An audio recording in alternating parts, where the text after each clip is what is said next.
पिछले 2 महीनों से पूरी दुनिया की इंटरनेशनल क्रिकेट पूरी तरह से प्रभावित हुई है, लेकिन ये प्रभाव ना सिर्फ इंटरनेशनल क्रिकेट को पड़ा है, डोमेस्टिक क्रिकेट का स्ट्रक्चर भी पूरी तरह से लड़खड़ा गया है। लेकिन अब बीसीसीआई अपना एक नया प्लान लेकर आया है और इस प्लान के तहत भारत में डोमेस्टिक क्रिकेट को 17 मई के बाद से रिवाइव करने की और शुरू करने की कवायद तेज हो जाएगी।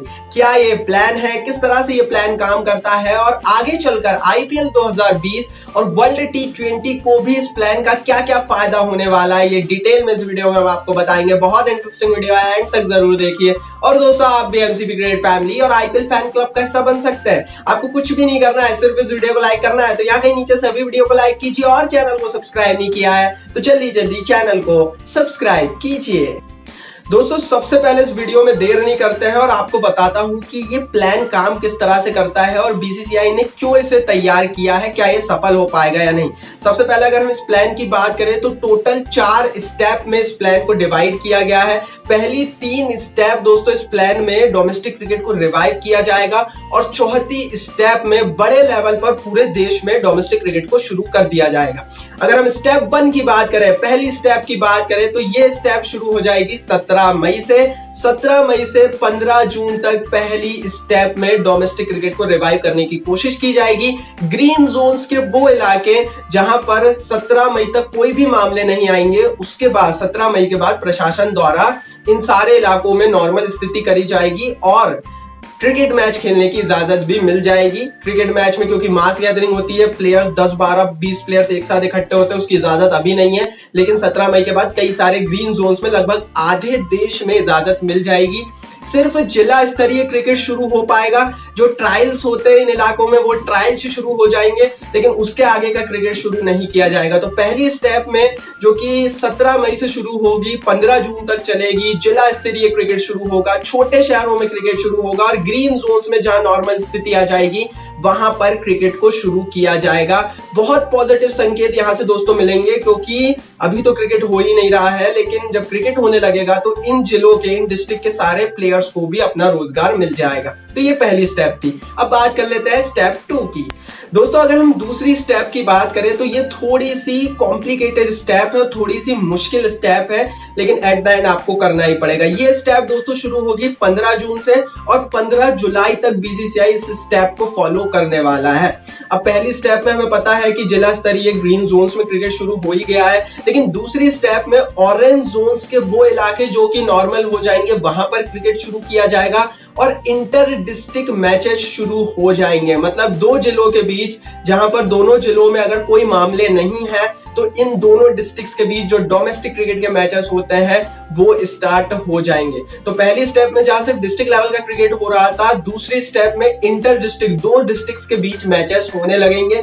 ये भी एक पॉजिटिव संकेत है। अगर ऑरेंज जोन्स के वो इलाके जहां पर नॉर्मल स्थिति आ जाती है वो सारे फ्री हो जाते हैं, मतलब कोरोना वायरस अगर ज्यादा फैलता नहीं है, तो सेकेंड स्टेप के बाद तक बीसीसीआई का प्लान है कि पूरे देश में 65 से 70% इलाकों में डोमेस्टिक क्रिकेट को शुरू किया जाए। लेकिन फिर वही बात एक बोल रहा हूं मैं कि जब तक कोरोना वायरस का असर रहेगा तब तक ये संभव नहीं है। कोरोना वायरस पर ये पूरा प्लान डिपेंड करता है। अगर कोरोना वायरस बढ़ा तो ये प्लान फ्लॉप हो जाएगा। अब बात कर लेते हैं दोस्तों स्टेप 3 की। ये बहुत ज्यादा एडवांस स्टेप है जिसमें डोमेस्टिक क्रिकेट को रिवाइव किया जाएगा। ये स्टेप की शुरुआत दोस्तों 15 जुलाई से अगस्त तक की जाएगी। अब इस स्टेप में क्या होगा ये भी समझ लीजिए। दरअसल दोस्तों, अभी पूरे देश में कई सारे रेड जोन्स हैं और जो मेन पूरे देश की डोमेस्टिक क्रिकेट होती है वो इन्हीं रेड जोन्स के इलाकों में होती है, क्योंकि ये जितने भी रेड जोन्स हैं ये काफी बड़े बड़े शहर है, जैसे मुंबई, इंदौर, दिल्ली, अहमदाबाद, जयपुर। यहाँ पर दोस्तों क्रिकेट अभी डोमेस्टिक क्रिकेट को शुरू नहीं किया जाएगा। लेकिन जो स्टेप 3 रहेगी, जो कि जुलाई में 15 जुलाई से शुरू होगी, वहां पर बीसीसीआई की कोशिश होगी कि सारे रेड जोन्स में डोमेस्टिक क्रिकेट को शुरू किया जाए। लेकिन यहां पर प्रॉब्लम है दोस्तों, क्या आने वाले 2 महीनों में जुलाई तक रेड जोन्स में ऐसी इजाजत मिल पाएगी? ये थोड़ा सा मुश्किल है। अगर इजाजत मिल जाती है तो बहुत सारे रेड जोन्स में क्रिकेट को शुरू किया जाएगा।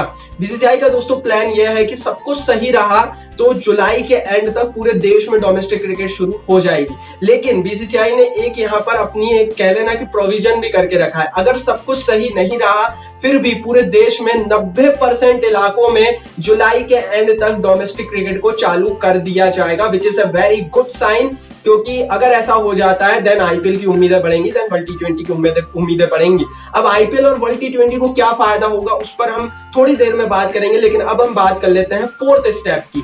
चौथी स्टेप क्या है दोस्तों? चौथी स्टेप है दिलीप ट्रॉफी। अगस्त में दिलीप ट्रॉफी होना है और पूरे देश के सारे स्टेट क्रिकेटर्स जाकर दिलीप ट्रॉफी में खेलते हैं। बीसीसीआई का प्लान यही है कि चाहे ऑडियंस ना बैठे, चाहे ज्यादा से ज्यादा बीसीसीआई के मेंबर्स ना जाए, चाहे उसकी मीडिया कवरेज या फिर टेलीकास्ट ना हो, लेकिन दिलीप ट्रॉफी को पूरे देश के स्टेट क्रिकेटर्स के साथ किसी ना किसी तरह से, चाहे वो बंद दरवाजे हो, कराया जाए। और अगस्त में अगर दिलीप ट्रॉफी हो जाती है तो फिर उसके बाद रणजी सीजन है, फिर पूरा भारत का डोमेस्टिक सीजन शुरू हो जाएगा। तो एक फायदा यह है आज की स्थिति में कि अभी डोमेस्टिक क्रिकेट को रिवाइव करने का अगस्त तक का समय है बीसीसीआई के पास, लेकिन फिर वही बोल रहा हूं कि कई दिक्कतें भी हैं। अगर हम इस प्लान में दिक्कतों की बात करें तो पहली दिक्कत है कि यह प्लान पूरी तरीके से कोरोना वायरस पर डिपेंडेड है। अगर कोरोना वायरस कहीं ना कहीं फिर से फैलने लगता है तो यह प्लान फ्लॉप हो जाएगा। दूसरा बड़ा नुकसान जो इस प्लान को होने वाला है वो यही है कि अगर रेड जोन सही नहीं हुए तो आप कितना क्रिकेट करा लेंगे। छोटे शहरों में ज्यादा क्रिकेट, जिला स्तरीय क्रिकेट वैसे ही ज्यादा नहीं होता है, मेन क्रिकेट तो इन रेड जोन वाले शहरों में ही होता है। और अगर सब कुछ सही नहीं रहा तो रेड जोन्स नहीं खुल पाएंगे। और जैसा कि बीसीसीआई ने कहा कि वो 90% क्रिकेट शुरू करेगा, लेकिन वो जो 10% क्रिकेट नहीं शुरू हो पाएगा ना, मेन क्रिकेट होता ही उन जगहों पर है, तो ये प्रॉब्लम रहेगी और इस प्लान के साथ भी ये समस्या रहने वाली है। लेकिन दोस्तों अब हम बात कर लेते हैं कि आईपीएल और वर्ल्ड टी20 को क्या फायदा होने वाला है इस प्लान के सक्सेस से। सबसे पहले दोस्तों अगर हम बात करें आईपीएल 2020 की, तो अगर ये प्लान बिल्कुल सही चलता है, अगस्त तक सब कुछ सही हो जाता है, डोमेस्टिक क्रिकेट रिवाइव हो जाता है, तो आप सितंबर में, मोस्ट प्रोबेबली अगर अक्टूबर की विंडो मिल जाती है तो अक्टूबर में आईपीएल 2020 करा सकते हैं। ये 2 महीनों में आप आईपीएल के बारे में सोच सकते हैं। आज की परिस्थिति में दोस्तों समझ नहीं आ रहा किसी को कि क्या होगा, क्योंकि अब मामले भी तेजी से बढ़ने लगे, हर रोज 4000 मामले आ रहे हैं। तो ये समस्या बीसीसीआई को बड़ी दिख रही है, संकट दिख रहा है। लेकिन अगर डोमेस्टिक क्रिकेट शुरू हो जाता है तो आपको वो जगहों के बारे में पता लग जाएगा जहां पर आप आईपीएल करा सकते हैं, जैसे कि जो ऑरेंज या ग्रीन जोन्स के इलाके, रांची, रायपुर, ये छोटे शहर, यहाँ पर अगर डोमेस्टिक क्रिकेट हो जाता है तो आप यहाँ पर आईपीएल ले जा सकते हैं। तो वेन्यूज के बारे में और डिटेल में बीसीसीआई को पता लग जाएगा, अभी भी पता है लेकिन आगे और इसकी डिटेलिंग हो जाएगी और एक प्लान तैयार करने में आईपीएल का बीसीसीआई सक्सेसफुल हो जाएगा। अगर ऐसा नहीं हो पाता है देन आईपीएल को फुल फ्लैश कराना थोड़ा सा मुश्किल बीसीसीआई के लिए होगा। दूसरा बड़ा फायदा दोस्तों होगा वर्ल्ड टी20 को। मैंने एक वीडियो बनाई थी जिसमें आप आई बटन पर भी देख पा रहे होंगे, आपको बताया था कि किस तरह से पूरे देश के 9 बड़े भारतीय खिलाड़ियों ने वर्ल्ड टी20 में जाने से, अक्टूबर में वर्ल्ड टी20 खेलने से इनकार कर दिया है। रीजन यही है कि अगर अक्टूबर में वर्ल्ड टी20 होता है तो इन्हें प्रैक्टिस का मौका नहीं मिलता है, लेकिन अगर डोमेस्टिक क्रिकेट रिवाइव हो जाता है तो इन सारे खिलाड़ियों को प्रैक्टिस करने का मौका मिलेगा। अगस्त सितंबर तक, अक्टूबर तक, इवन अक्टूबर के मिड तक ये प्रैक्टिस कर सकते हैं। इस बीच अगर भगवान ने चाहा आईपीएल हो गया तो भी इन सारे प्लेयर्स को फायदा हो जाएगा। तो कुल मिलाकर फिर वर्ल्ड टी20 अच्छे से हो पाएगा। हालांकि वर्ल्ड टी20 दुनिया की परिस्थितियों पर निर्भर करता है, लेकिन फिर भी वर्ल्ड टी20 बहुत हद तक हो जाएगा, भारतीय खिलाड़ी चले जाएंगे, तो ये फायदा वर्ल्ड टी20 को होगा। लेकिन फिर वही बात है कि होप फॉर द बेस्ट, भगवान से यही प्रार्थना है कि सब कुछ सही हो, बीसीसीआई का ये प्लान सक्सेसफुल हो जाए। और मैं तो ये बोलता हूँ कि जल्द से जल्द हो जाए, अगस्त की क्यों, जुलाई में ही अगर सब कुछ सही हो गया तो फिर तो भाई मजा ही आ जाएगा, क्योंकि फिर हमें आईपीएल भी देखने को मिलेगा, वर्ल्ड टी20 भी, फिर देन आईपीएल का ऑप्शन, मतलब फिर सारा एक्शन पैक्ड क्रिकेट हमें देखने को मिलेगा। दोस्तों क्रिकेट वापस आया है, दुनिया में कई परिस्थिति हुई है, क्रिकेट फिर दबा है लेकिन फिर लौटा है और अभी भी लौट जाएगा। कमेंट बॉक्स में आप जरूर बताइए कि आपके हिसाब से डोमेस्टिक क्रिकेट का रिवाइवल हो पाएगा इस प्लान के तहत या नहीं। यूट्यूब ने कमेंट बॉक्स आपके लिए दिया है तो कमेंट जरूर कीजिए, इस वीडियो को लाइक और शेयर जरूर कीजिए अपने दोस्तों के साथ और चैनल को सब्सक्राइब करके बेल आइकन को जरूर दबाइए।